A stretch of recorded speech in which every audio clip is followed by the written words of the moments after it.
Tonight, a special edition of Newsnight on the middle class under pressure. We're going to hear from British families and workers who fear for their future, squeezed by rising prices and falling living standards. Are we witnessing the first generation of British people in decades not to do as well as they hoped? We'll hear from those who feel squeezed for different reasons, from higher fuel costs to the prospect of losing child benefit. And from two middle-class watchers who tell us why all this is a headache for the policymakers. We go in search of the struggling middle classes and ask how they feel about the politicians who seek to represent them. What would you say to them if you had the chance to talk to Cameron, Osborne, Miliband? Do my job, swap places with me, just for a week, and see what it's really like. Paul Mason asks if all the talk of austerity and cuts has sent the feel-good factor into reverse. What it's done, I think, is begin to produce among the aspirational middle classes a narrative of economic doom. We'll be putting all this directly to two of the big brains in Parliament, John Denham and David Willits. And Steve Smith digs down to find out what makes the middle classes middle class. Hey everyone, cafetiere. Europe's energy minister says the pictures from Japan look apocalyptic, and now a reactor catches fire. Is the danger really receding?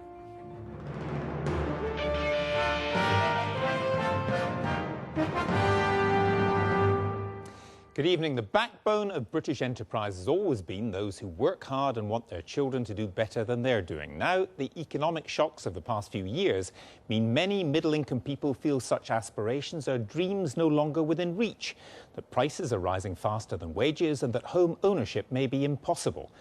Labour have claimed to speak for the squeezed middle. For the government, Nick Clegg talks of alarm clock Britain. Whatever the slogans, those who feel the pinch of these hard times know who they are and they know what they face. We're going to meet many of them in this programme and put their concerns directly to the government and opposition, with just 1 week to go until Chancellor George Osborne delivers his budget. We begin tonight with our economics editor, Paul Mason.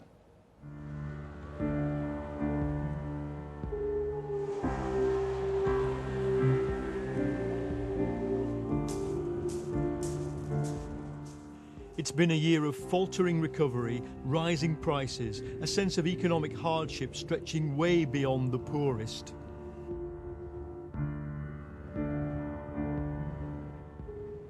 Politicians tend to think of economics as a series of discrete issues, so jobs, welfare, spending cuts, student loans.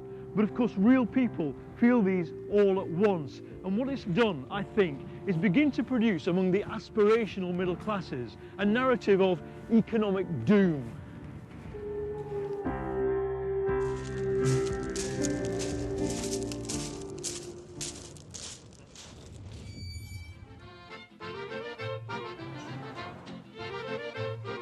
Sandwich in Kent is a classic refuge of the southeast Salariat. If there is a Middle England, it's here among the cake stalls and Tudor pubs.